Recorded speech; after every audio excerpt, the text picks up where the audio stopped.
Hello అండి. Welcome back to my channel. ఈరోజు సీరియల్‌లో వాళ్ళు వాళ్ళ ఫ్రెండ్స్‌తో లేదురా ఈ మధ్య మందుకి దూరంగా ఉంటున్నాం కదా!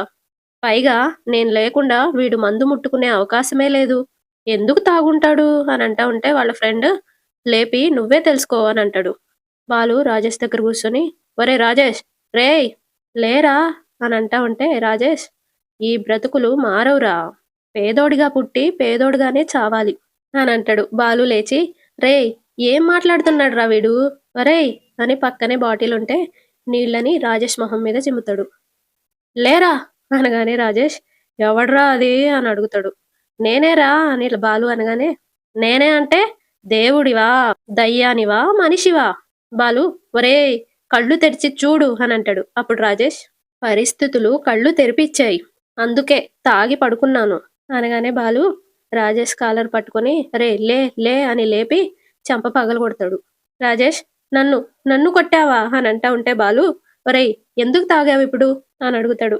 అప్పుడు రాజేష్ సారీరా మొదటిసారి నీకు చెప్పకుండా తాగాను. తాగాల్సిన అవసరం ఏమొచ్చిందా అని అడుగుతున్నాను అని బాలు అడుగుతాడు. వెంటనే రాజేష్ నాకీ బంధువులు, బంధుత్వాలు ఏమీ వద్దు. సోలో బ్రతికే సో బెటర్. ఏ బాధలు ఉండవు, ఏ బాధ్యతలు ఉండవు అనగానే బాలు ఇప్పుడు నీకొచ్చిన బాధేంట్రా అని అడుగుతాడు. ఎందుకులేరా చెప్పుకుంటే సిగ్గుచేటు అని రాజేష్ అనగానే మీ ఆవిడతో గొడవ పడ్డావా అని బాలు అడుగుతాడు. వద్దు వదిలేయరా అని రాజేష్ అంటా ఉంటే ఒరేయ్! భార్యతో ఎలా ఉండాలో, భార్యని ఎలా చూసుకోవాలో నువ్వే నాకు చెప్తుంటావు కదా! జీవితం అంటే అంతేరా! ఒక్కసారి మూడు ముళ్ళేశాక అని బాలు అంటా ఉంటే, రాజేష్ హలో! అంత లేదు. అవకాశం దొరికింది కదా అని నువ్విప్పుడు ఉపన్యాసాలివ్వకు. అనగానే బాలు భార్య సమస్య కాదా? మరింకేంటి చెప్పు అని అడుగుతాడు. రాజేష్ మొన్న మా పెదనాన్నకి షష్టి పూర్తి చేశారు గదా!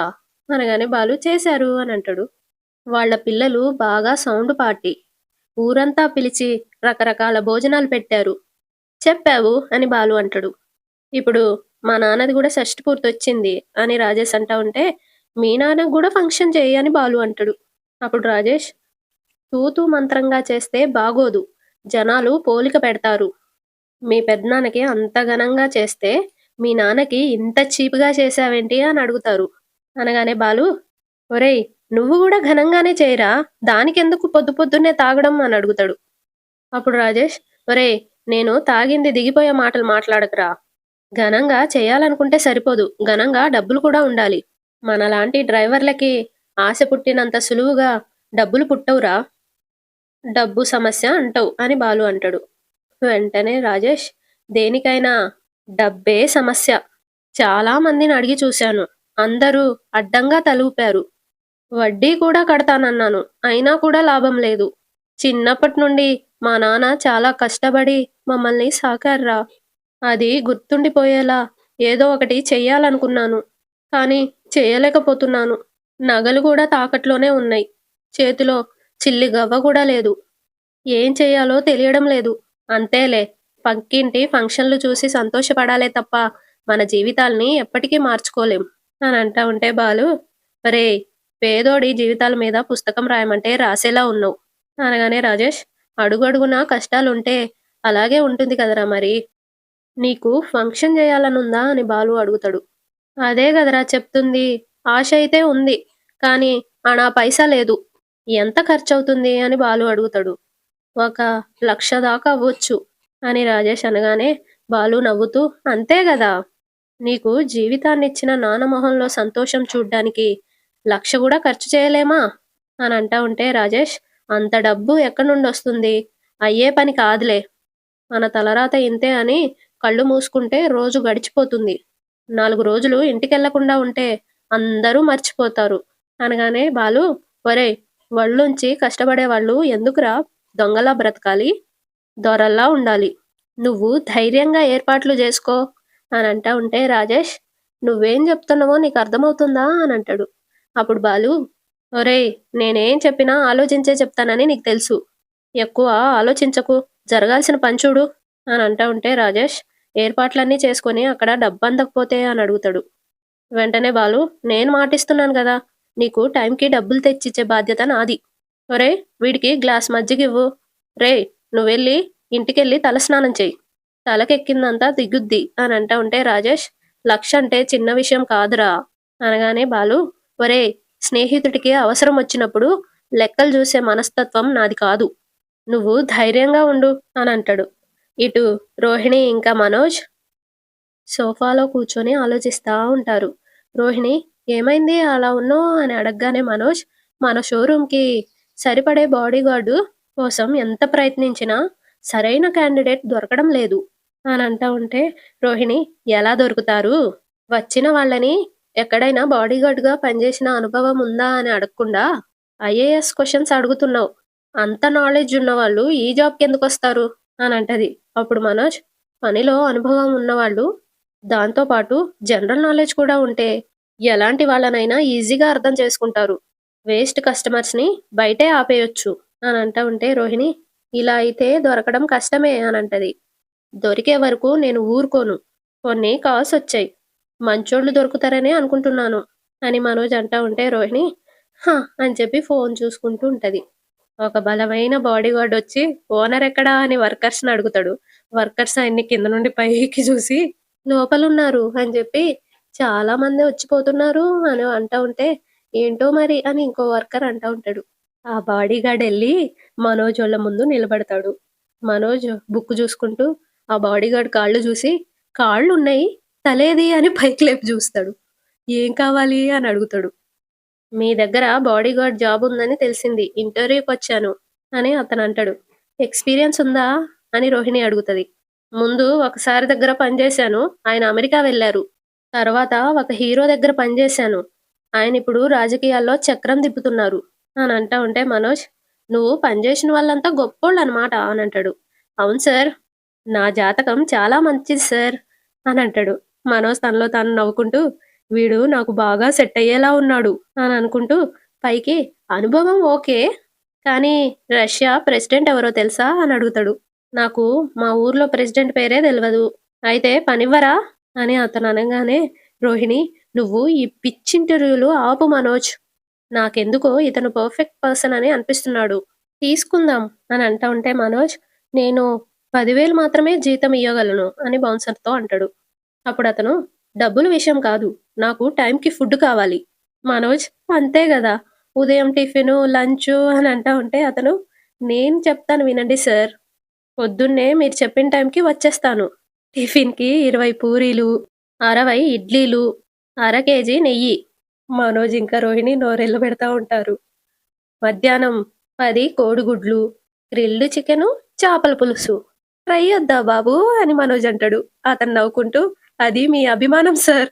మీరిస్తానంటే నేనొద్దంటానా సార్ అని సిగ్గుపడతా ఉంటే మనోజ్ తనలో తాను, నీ సిగ్గు శివడా అని అనుకుంటాడు. తల పట్టుకుంటాడు. ఆ బాడీగార్డ్, రాత్రికి 12 చపాతీలు, 25 పరోటాలు సరిపోతాయా అని రోహిణి అడుగుతది. సర్దుకోవాలి కదా మేడం. ఇవన్నీ అరుగుతాయా అని మనోజ్ అడుగుతా ఉంటే, బాగా గుర్తు చేశారు సార్. ఇవన్నీ తిన్నాక అరగడానికి అర డజన్ అట్టిపళ్ళు. మనోజ్ వెటకారంగా నవ్వుతా ఉంటే రోహిణి, మీరు చెప్పిన లిస్టుతో ఒక హోటల్‌ని నడపొచ్చు తెలుసా అని అంటా ఉంటే ఆ బాడీగార్డ్, ఈ జాబ్ చెయ్యాలంటే ఆ మాత్రం తినాలి కదా మేడం అని అంటా ఉంటే మనోజ్, నువ్వు తినడానికే ఈ జాబ్ సెలెక్ట్ చేసుకున్నావా? లేక సెలెక్ట్ చేసుకున్నాక తింటున్నావా అని అడుగుతాడు. నేనేం చేసినా జాబ్ కోసమే చేస్తాను సార్ అనగానే మనోజ్, అంతా ఓకే గాని నిన్నెలా నమ్మాలి ఈ జాబ్‌కి ఫిట్ అవుతావని? ఆ బాడీగార్డ్, ఒకసారి నిలబడండి అనగానే మనోజ్ నిలబడి, హైట్ చెక్ చేస్తావా అని అంటా ఉంటే ఆ బాడీగార్డ్ మనోజ్‌ని ఎత్తుకొని గిర్ర గిర్ర తిప్పుతాడు. అతను తిప్పుతా ఉంటే మనోజ్, ఏ దింపు దింపు అని అరుస్తా ఉంటాడు. రోహిణి, మనోజ్ మనోజ్ అని అంటా ఉంటది. రోహిణి, కాపాడు అని అంటా ఉంటే ఆ బాడీగార్డ్ దింపేస్తాడు. మనోజ్ ఏమో చుట్టూ తిరుగుతా ఉంటాడు.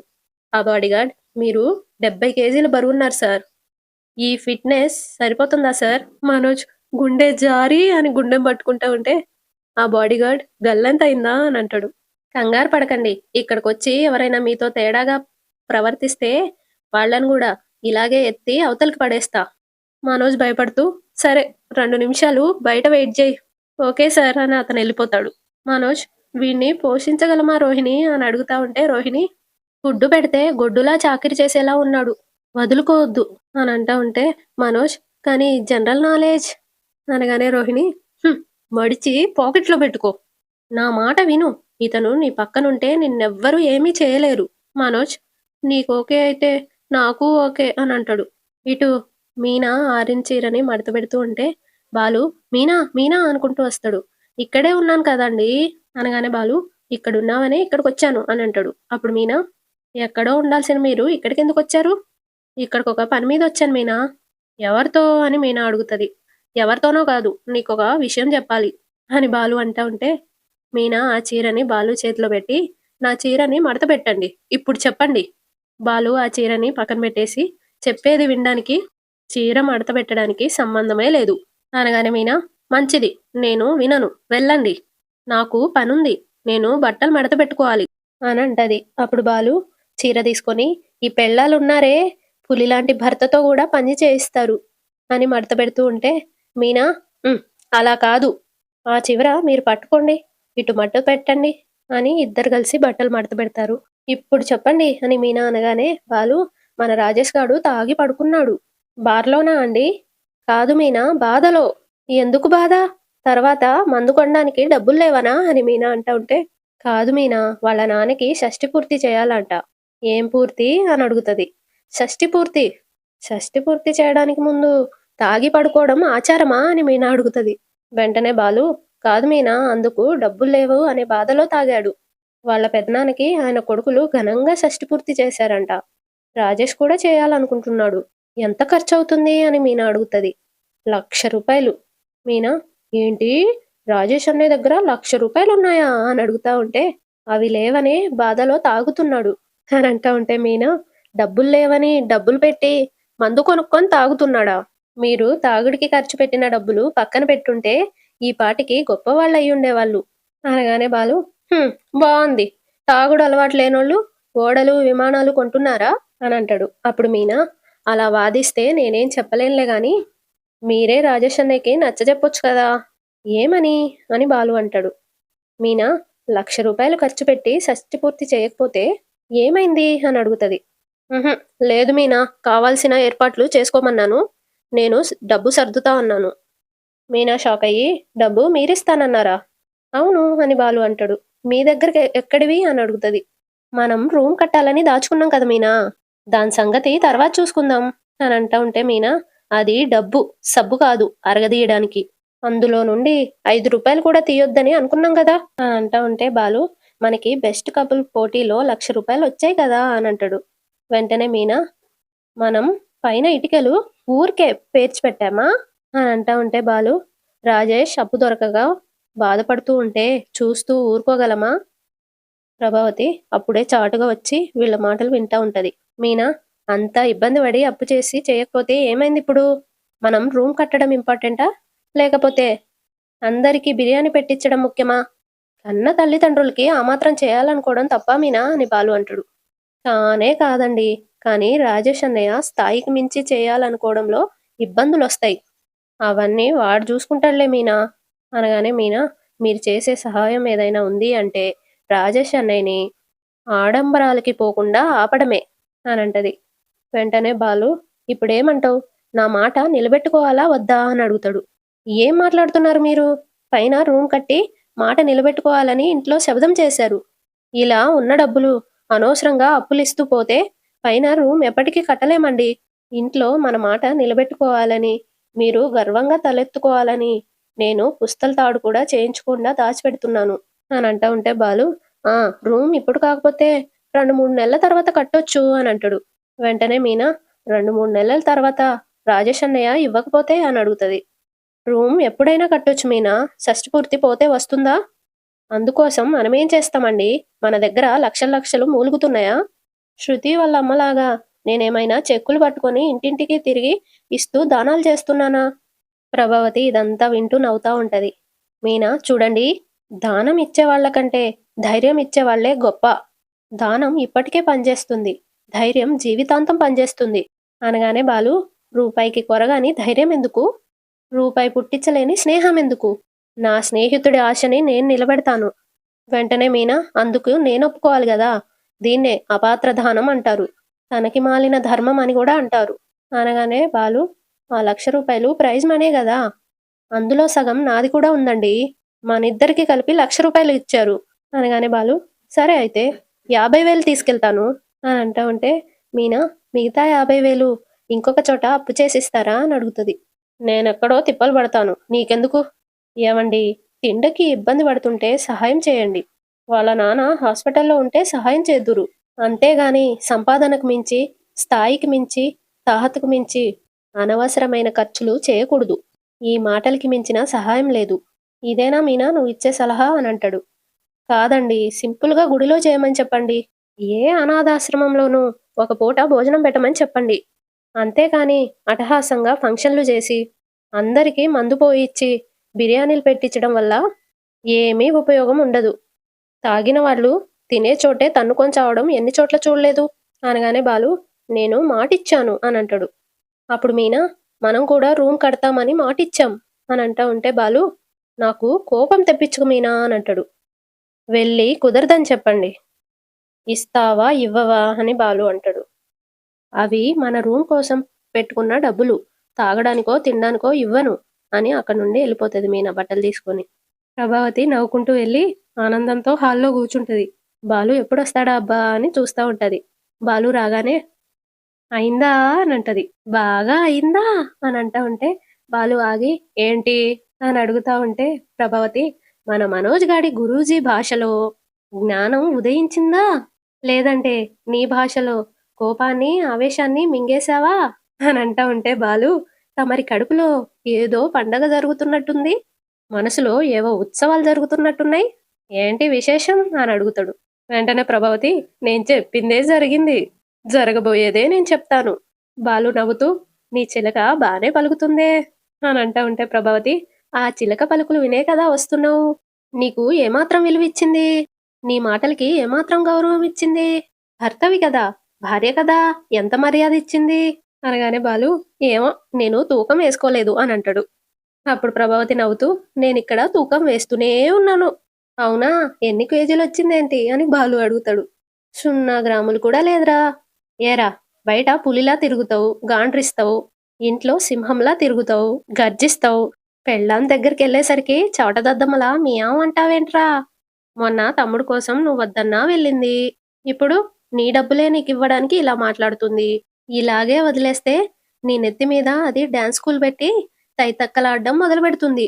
అప్పుడు నువ్వు మాస్టర్ మీనా అని పిలుస్తూ తను ఆడిచ్చిందల్లా ఆడాలి అనగానే బాలు, అవును, నా మీద నీకు ఇంత జాలి దయ పుట్టుకొచ్చాయేంటమ్మా అని అంటా ఉంటే ప్రభావతి, ఎందుకంటే మనోజ్ గారిని చాలా సార్లు డబ్బు విషయంలో ఆదుకున్నావు కాబట్టి వాడికి దాసోహం ఉన్నా తప్పులేదు.